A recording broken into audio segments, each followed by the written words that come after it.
তো আপোনাৰ যদি বেছি যদি থাকে বনাম হয় এইজনে আপোনাৰ কুইণ্টেল পাৰ হৈ যাব। 1 কুইণ্টেল পাই যাব এজনে 1 কুইণ্টেল পাই যাব পাৰ হৈ যাব। কিন্তু এতিয়াতো পাতটো নাই নহয়। পাত নাই পাত এতিয়া নাই যদি আপোনাৰ এইটো ক'ব গ'লে 30-40 কেজি। আচ্ছা আচ্ছা এই কলা পাতটো আহে নেকি? কলা পাতটো আহিব। মানে আপোনাৰ 3 মান হৈ যোৱাৰ পাছত কলা পাতটো নাহে বুলি কৈছে। হা আপোনাৰ মেচিনটো কিবা আপোনাৰ এইটো লওঁতে কিবা মেচিনটো অকণমান অসুবিধা হয় নেকি?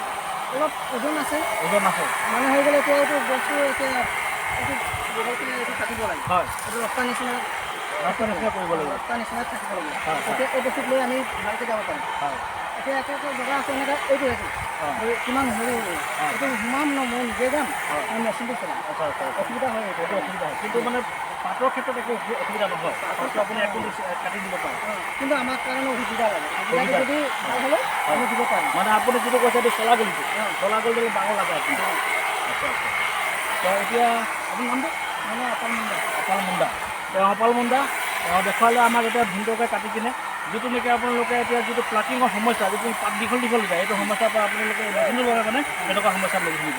গতিকে গাইজ ক্ষুদ্ৰ চাহ খেতিয়ক সন্থালৈ সকলোৱে এটা আহ্বান যে এনে মেচিন যদি আপোনালোকে ব্যৱহাৰ কৰে তেন্তে যিটো দীঘল পাতত আপোনালোকৰ সমস্যাত ভুগি আছে সেই সমস্যাটো একেবাৰে নাইকিয়া হৈ যাব। আৰু এটা আপুনি কাম কথা কৈছে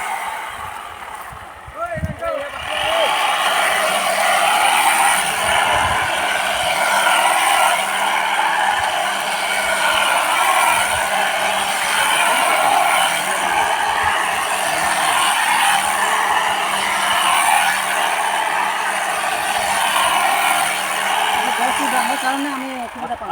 আৰু এনেকুৱাই বনাব লাগিব বাস্কেট ন যেনেকৈ বাস্কেটত আপোনাৰ মানে আৰু অন্য মানুহ নালাগে এই আপুনি অকলে হ'লে এনেকুৱা ধৰণৰ বাস্কেট থাকিলে মানে হৈ যাব।